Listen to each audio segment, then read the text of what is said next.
Deuteronomy 28, verse 68. And Yahweh shall bring you into Mitzrayim, Egypt again, with ships. And the way of which I said to you, you shall see it no more again.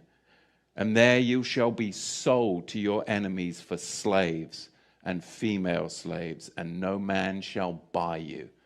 And that is what happened to the regal class of the house of Judah. And I want to give you a brief history. I won't go into it too much, but I can't just make that statement because there'll be people that will push back. But I want to give you a brief history on slavery. I was just amazed, I got to tell you. I mean, when you come to America and you talk to people about slavery, you can talk to black people about slavery, white people about slavery, and they'll give you all this history on slavery, and it only goes back to the 16th and the 17th century. And you're like, don't they teach you the history of slavery? Why? Ask the bloody question. Why are they only teaching you the history of slavery as far back as the 16th and the 17th century? Why are they only going that far back? Because they don't want you to go farther back than that, because then you'll actually find out the truth. But from the 16th and 17th century, we'll teach you about slavery. You've got to go further back, and you've got to understand and question, why do they do this throughout the whole of America, in all the public schools? Why do they only go back as far as the 16th and the 17th century to talk about slavery? We've got to go further back than that. Because Islam designed infernal slavery, and then the Ashkenazi Khazars, those who say they are Jews and are not, are the ones that marketed it, and the regal Negro nomads exiled from the kingdom of Judah were the main recipients of it at the hands of the indigenous black Africans.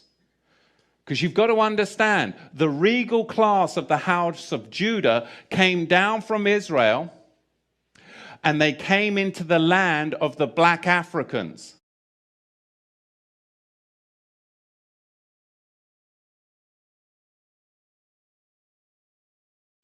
And the black Africans resented the regal class of the house of Judah in their land, because they had laws, they had customs, they had civility.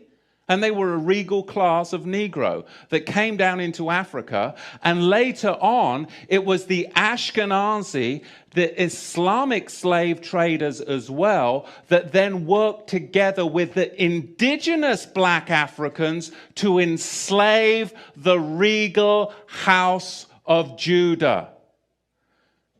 This is what we've got to understand, but you've got to go back before the 16th century to understand the roots of it.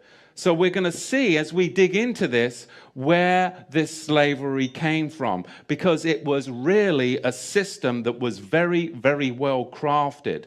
There was Islamic masters, and there were white Ashkenazi Khazar ship owners.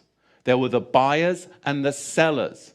And they're not going to fill you in on all of this, but really you've got a four-tier system. Number one, you have the Negro nomads that were exiled from the kingdom of Judah. Number two, you had indigenous black African hunters that resented the regal Negro nomads that had come into their territory with their own customs, with their own laws that were different and would not assimilate into their tribal culture. They were their own tribe. They were the regal house of Judah.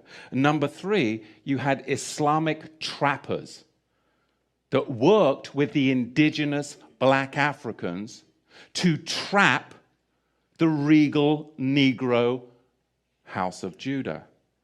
And then you had them sell them to the Ashkenazi ship merchants, along with many Portuguese and British Ashkenazi.